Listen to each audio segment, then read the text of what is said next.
जब विवाह की बारी आती है तो उस समय जात पूछते हैं, बोलते हैं, आप भी बोलते हो कि हाँ हमारा भारत देश एक राष्ट्र एक धर्म का होना चाहिए, कभी भी किसी काम के लिए किसी को जात धर्म नहीं पूछना चाहिए। ये बात तो सही है कि अपनी ही जाति में करना चाहिए, लेकिन इसके पीछे का रीज़न क्या है? देखिए, हम सभी संगठित रहें, ब्राह्मण क्षत्रिय वैश्य और शूद्र संगठित रहेंगे तो अच्छा रहेगा, है ना। अब हम यदि ब्राह्मण को बचाना चाहें, क्षत्रिय को बचाना चाहें, वैश्य को बचाना चाहें, शूद्र को बचाना चाहें, तो ये तभी बचेंगे जब इनकी व्यवस्थाएं मजबूत रहेंगी। भाई विवाह ऐसा हो कि जिसमें संतान, विवाह क्यों होता है? विवाह इसलिए होता है कि हमारे द्वारा जो संतान होगी वो उच्च विचार की हो, और उच्च विचार की संतान। अब आप तो देखो, ये बातें कहने की नहीं है, फिर भी मेरे को आपके प्रश्न के लिए उदाहरण देकर समझाना पड़ेगा। सामान्य जो गाय की सेवा करते हैं ना, गाय कितने प्रकार की होती हैं आप जानते हैं कुछ? एक गाय होती है जर्सी, एक गाय होती है गिर, एक साहिवाल। तो बेटा जो देसी गाय होती है ना, देसी गाय जो होती है, जिसे हम गिर कहते हैं, गिर गाय, ये प्रजाति है गायों की, गिर गाय, साहिवाल गाय।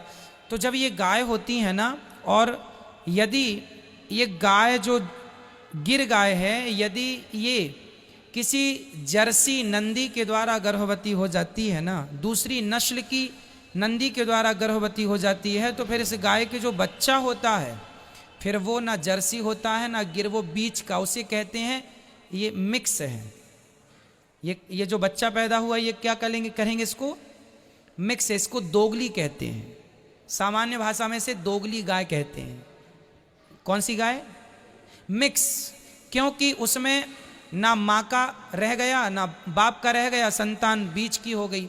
इसलिए कहीं नस्ल ना खराब हो जाए, कहीं वर्ण इसी को हमारे भारत में हमारे ग्रंथों ने वर्ण संकरता कही है। क्या कही है?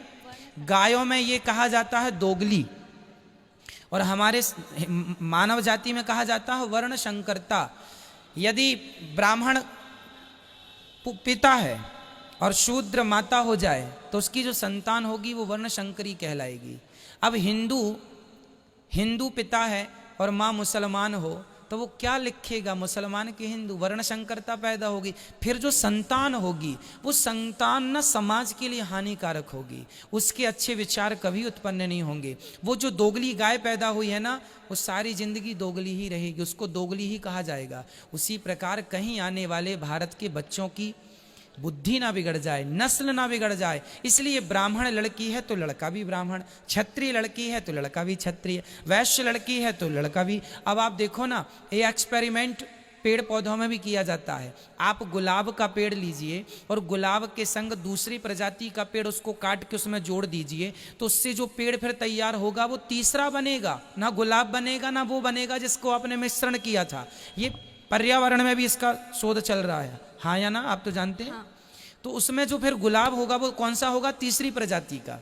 तो तीसरी, हम मनुष्य हैं, हम में कहीं विकृतियां ना आ जाएं, हमारी समाज में कहीं गलत भावनाएं ना आ जाएं, इसलिए हमारी समाज में जो हमारी संतान है वो पावरफुल होनी चाहिए। और पावरफुल संतान के लिए बेटा जितना अच्छा बीज होता है खेत, अब आप अच्छे से अच्छा बीज पत्थर में बो दीजिए, ऊसर भूमि में, बंजर जिसे कहते हैं ना, बंजर भूमि में अच्छे से अच्छा फसल बीज बो दीजिए, महंगे से महंगा बीज, क्या उसमें फसल होगी?